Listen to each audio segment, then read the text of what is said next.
Hey guys, my name is Amaarae and you are watching Decoded with OkayAfrica. Make sure you guys go stream my album that is out now, The Angel You Don't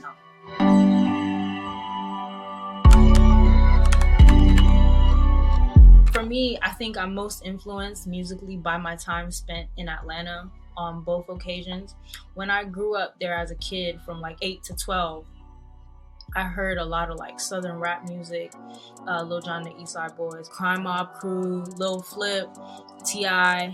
And I think for me, like that really just changed my mind on just what hip hop could be, because these people were just like, they were so dope in their cadences and how witty they could be, but also just how hard their beats knock. You know, shout out to Shawty Red, and just like producers like that, right, at that time. So that was incredible for me as a young person, just to kind of hear the beginning, like really, of trap music with Jeezy and Gucci and, you know, all of these people that was eventually going to evolve later on. Coincidentally, I was writing an article for you guys for OkayAfrica. And it was like this time capsule about different experiences from women I knew. And it was like me writing some stories, and then one of them was like a poem from my friend Alexis that I knew in college. And I was gonna call it The Devil You Know. And my mom was like, with modern people, maybe that might fly, but she's like, you have to think of an older audience that might be like, what is the devil? Why are you talking about the devil? So she was like, how about you call it The Angel You Don't Know? And that kind of stuck with me. I was like, yo, that's a fire. Like, that's an interesting one-liner. So as I was making the album and I was thinking like, yo, what am I gonna call it? What am I gonna call it? The Angel You Don't Know just kind of kept popping up in my head. And as I was creating all these different sounds and energies, I realized how much I was discovering my own self and how much I was learning about my process and about how I wanted to express myself. So Jumping Ship was initially a Koji Radical song, and it just had the hook. The producers that worked on that song, I had met them at Koji Radical's writing camp the year before, and I invited them over to mine. They were just like, yo, Koji doesn't want this record. Like, what, do you want it? And I was like, oh yeah, for sure. Like, I could do something to this.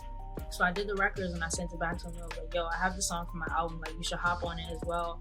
So he did it, and he sent me back like 2 different verses. And I was like, okay, dope. So we just kind of like took his verses apart and created like one whole new verse with parts of the 2 different verses, and that's how Jumping Ship came about. Trust Fund Baby definitely is like a personal experience for me, and just like the value that I place on myself and on my vagina, and just honestly just from one specific human experience that I had with a person, right? But then like a record like Jumping Ship, that shit don't got nothing to do with me. Like, I was just like, let me make a song for cheaters because I know they can definitely appreciate this. Leave Me Alone was a song that I randomly hooked up with this producer that I've known since I went to high school with him. His name is Kubi, and he just came to my crib and we were just working on stuff, and he just played this guitar loop. And I wrote Leave Me Alone in like 10 minutes and I recorded it, and that was that. I was just like, okay, whatever, right? So Leave Me Alone, when I wrote it, I was just in a space where I was feeling like, yo, I want to talk directly to the people, and I want to say what's on my mind, and I want to say what I feel like is on everyone's mind, right? Which is, as young people, like the shit that we go through sometimes, you just have these introspective moments where you're just like, you know, are the people that I have around me, are they good for me? Are they the right people for me? Am I on the right path? Am I doing what I need to do to fulfill my duty in society? But at the same time, you're going through all these thoughts and all these emotions, and you're just like, man, I just want to be left alone. I just need space. You know, you never know what the future holds, right? So I can't really say, but what I do hope is that whatever it is that I'm doing now, whatever that I do next year, the year after that, that I continue to grow and that I continue to break boundaries within my space.